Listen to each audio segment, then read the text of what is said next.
Hey y'all, we're going to get our next session started. This is from inbox to insight, how automation and AI are reshaping email marketing for retailers. You're going to hear from my colleague, Julio Lopez. Yeah, love that energy. Hi everybody. So first, thank you for joining us at this session. As Alex said, my nink is Julio Lopez, and I'm Movable Inc.'s Vice President of Retail Strategy. So what I want to chat about today is how brands can harness the power of automation to streamline labor-intensive tasks, optimize campaign workflows, and unlock new levels of productivity. The fact is, the email production process is inherently wasteful. And that's because the amount of time spent on each step of the process is not commensurate with the value that can be derived. Of course, we know that email is the workhorse of the digital space, but we are leaving money on the table by not putting extra focus on the right steps of the process. Now, the topic of automation is certainly not a new one, but as we enter a new world of AI-powered solutions, we are presented with a wealth of possibilities that allow us to reshape how we look at email marketing. A simplified summary of the process is this: planning, production, segmentation, and measurement. So why is this inherently wasteful? Because no matter how much we plan, we're still often subject to last-minute strategy changes from the merchandising team, or we have to address last-minute inventory challenges, or we have to send a last-minute email because demand is soft. And the work to produce all these messages is also full of waste. The creatives that we spend so much time curating are used once, maybe twice on a redeploy. Subject lines are still often arbitrarily written, and we spend a lot of time coding and recoding emails that generally look the same. Segmentation also takes up a lot of time, even though only 15 to 20% of our audience is likely to open that batch message. And we don't always know when a subscriber wants to hear from us or how frequently they might want to see our messages. And when it comes to measurement, there have been no changes to the KPIs that we leverage for the last 25 years. We're still mostly focused on opens, clicks, and conversions. And even through the lens of those KPIs, we have trouble applying the learnings from each individual deployment because by the time this message launches, the next one is already scheduled. So it's no surprise that measurement is the area where most marketers spend the least amount of time, even though it is arguably the most important step of the process. And all of that contributes to the challenge that we face. Personalization is difficult, and scaling personalization is even more so, especially if we're looking to move away from one-to-many and are looking to graduate to one-to-one. Generating a single personalized experience requires an extensive choreography between people and systems. From planning to production to segmentation to measurement, each and every marketer in this room needs the right tools that allow them to scale their efforts. So, how are marketers addressing these challenges today? They're addressing them by leaning into the innovations that have been made possible as a result of technology to that marketing process. We've come a long way from those fully coded top-to-bottom messages to then the use of statically coded partials to a pivotal moment in time. Today's innovators are leaning into rules-based modules that are dynamic for each and every individual on the file. However, tomorrow's innovators are leaning into AI-powered content where the marketer and the machine work together to address all the challenges that make one-to-one personalization difficult. And the combination of these two strategies, automation and AI, are reshaping email marketing for retailers. So, let's break these down. Most brands have an array of templates that they leverage throughout their lifecycle communications. However, there are atomic parts or modules to each of these templates. You've got your nav bar, your hero message, a secondary story, product grids, etc.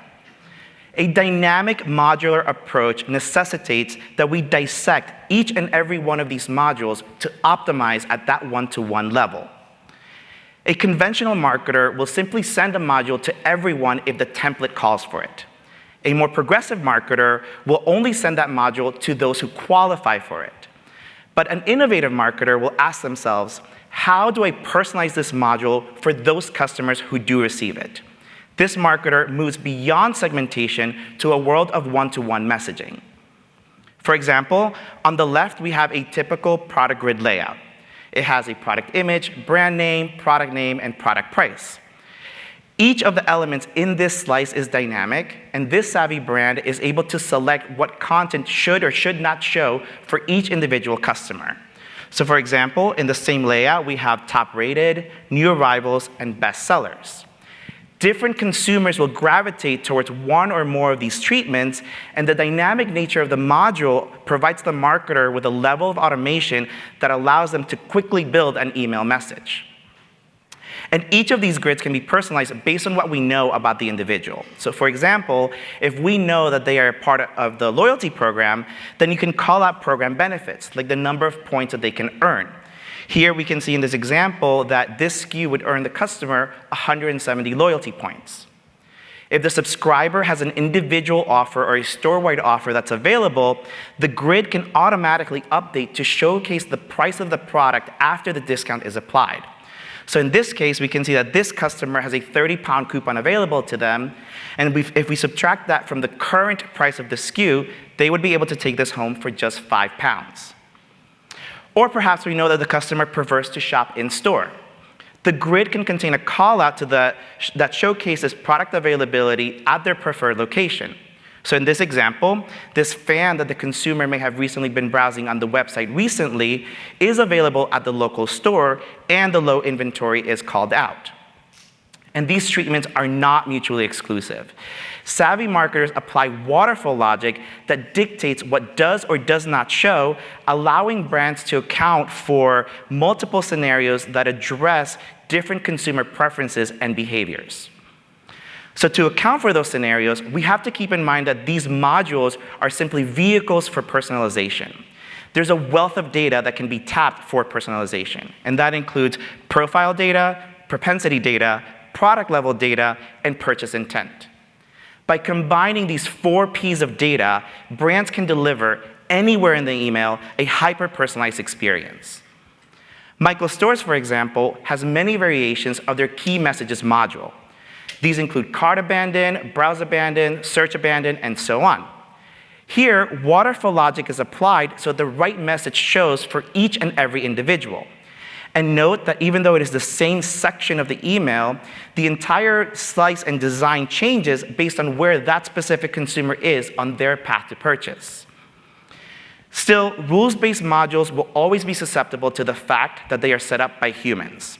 Rules-based content only accounts for those scenarios that we foresee and focuses on reinforcement personalization rather than discovery. And now, more than ever, we need to get ahead of that because consumer behaviors are changing at an unprecedented rate. So as a result, many retailers are seeing or facing headwinds in their email channel. In fact, across different retailers that I work with of different sizes and different business models, we're hearing the same thing. Our email file health is declining. Overall engagement with the channel is low. We're seeing declining clicks and open rates. And everyone has the same question. Is this an industry-wide phenomenon, or is this specific to my brand? Well, the data tells a very clear story. Click rates are on a downward trend when we look at the entirety of retail.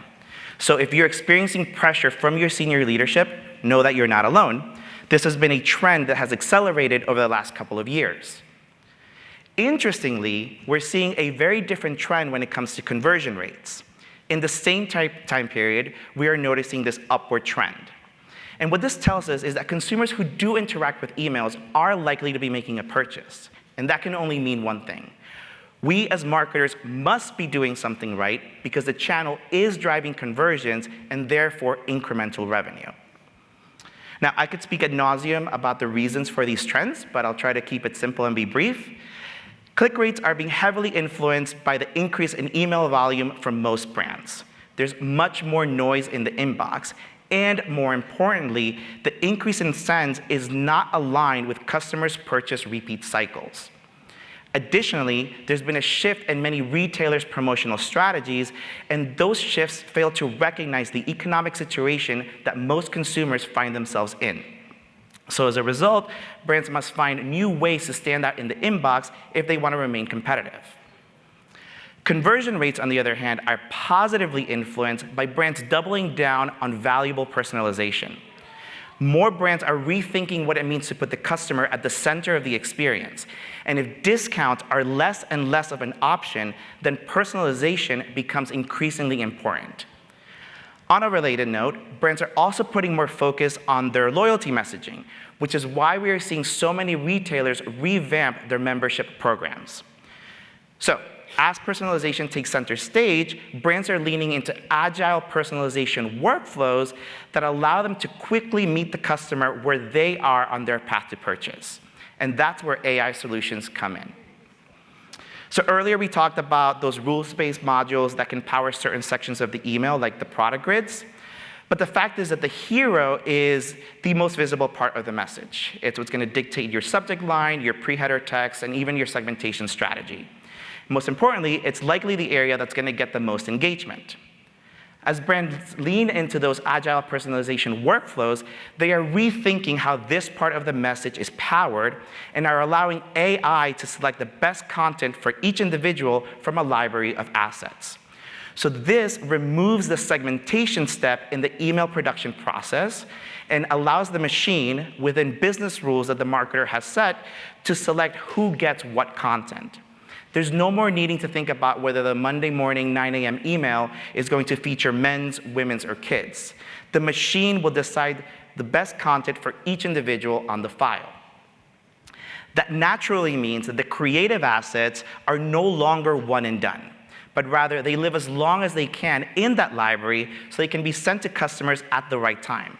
So essentially, this removes the inherently wasteful element of content creation, and it speeds up the production process because once you have a fully loaded library, it is easy to set up an email.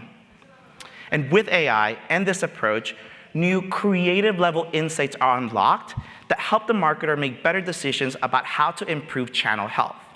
So this means that the marketer can move beyond simply looking at total clicks, opens, and conversions as the KPIs. So let's dig into that a little bit further. The best that many marketers have been able to achieve is sophisticated data-driven segmentation. With that logic, we decide that our beauty segment should get a beauty email, that our men's segment should get a men's email, and so on. But what segmentation does is put people in a box and treat them as they are all the same. And with how quickly consumer behaviors and preferences are changing, a segmentation-led approach is destined to fail. So with AI, marketers can now break that mold and deliver the optimal creative to each and every individual. For example, a consumer that a brand might have segmented as a beauty shopper won't necessarily receive beauty content. The AI might identify that a men's creative is actually more relevant for this specific individual at this moment and serve that up instead. Similarly, the AI might identify that a consumer in the women's segment does in fact need to be served up a women's creative. But within the library of women's creatives, we might have jackets, sweaters, and shorts. Even though we are in the warm summer months, this specific consumer has been identified by the AI as requiring a jackets creative, and the AI will serve that need. AI is inherently able to process vast amounts of information that no marketer could ever replicate, even with the most sophisticated of segmentation strategies. And by processing that data, the AI can assign a score to each creative and then leverage that predictive score to decide who gets what content. Put differently, this automates the content selection process, essentially eliminates segmentation, and therefore scales up personalization. This is very different from how email marketing has historically operated, but it's very easy to see how it simplifies that email production process. To put it into perspective, one of the brands that we work with generates about 250 net new creatives each fiscal quarter, and on average, those creatives live for about 55 days. So again, within the business rules that the marketer has set, these creatives are eligible to be sent throughout those 55 days until they are expired in the library. And there's a very important benefit of this. Assets that can live for a longer period of time are generally not promotional. As retailers, we have two main types of content.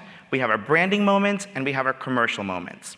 So of course the market will require us to post our 20% off and semi-annual sales.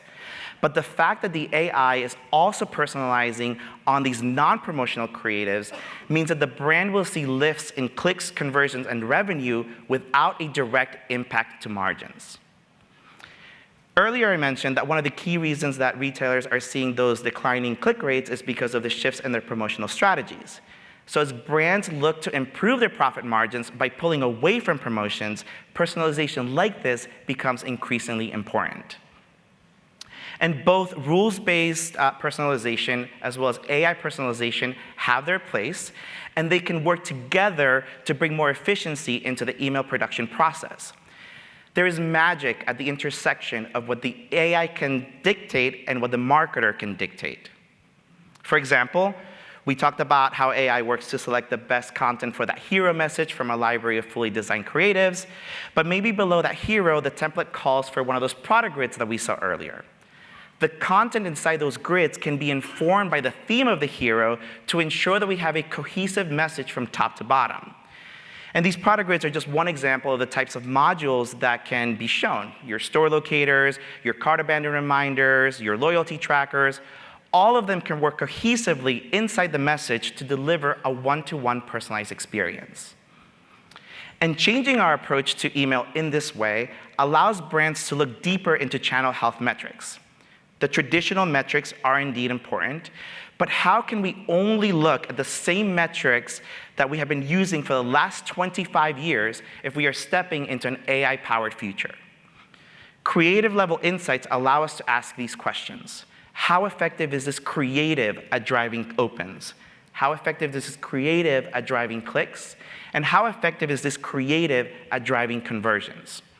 So we move past only looking at total campaign performance to a world where we can understand how the atomic parts that make up the message, the content, impacts that performance. And the same logic applies to those rules-based modules. Savvy marketers are continuously focused on how they can update a module's targeting rules to account for more and more waterfall scenarios. As such, they're focusing on understanding how those waterfall scenarios as a cohesive unit impact total performance. So if your rules don't account for many scenarios or only for a limited number of them, then it is unlikely that you're going to see the lift in performance that you are looking for. So I know that was a lot for 18, 20 minutes, but here's what I hope that you've taken away from this session. The combination of AI and automation allows brands to reshape their email strategies. We no longer have to plan out an email calendar. We plan a customer strategy. We no longer produce individual emails. We produce content libraries.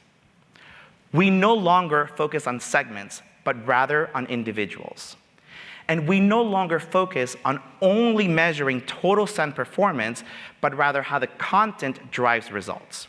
And from my point of view, I think we're very lucky that we get to change an industry that has been relatively unchanged for the last 25 years. So that brings us to time. If you found any of the ideas or strategies shared today particularly insightful, let's connect on LinkedIn. We know that the year ahead will be filled with net new challenges and underscore existing ones, so let's figure them out together. With that, thank you for listening to this presentation and enjoy the rest of Think Summit.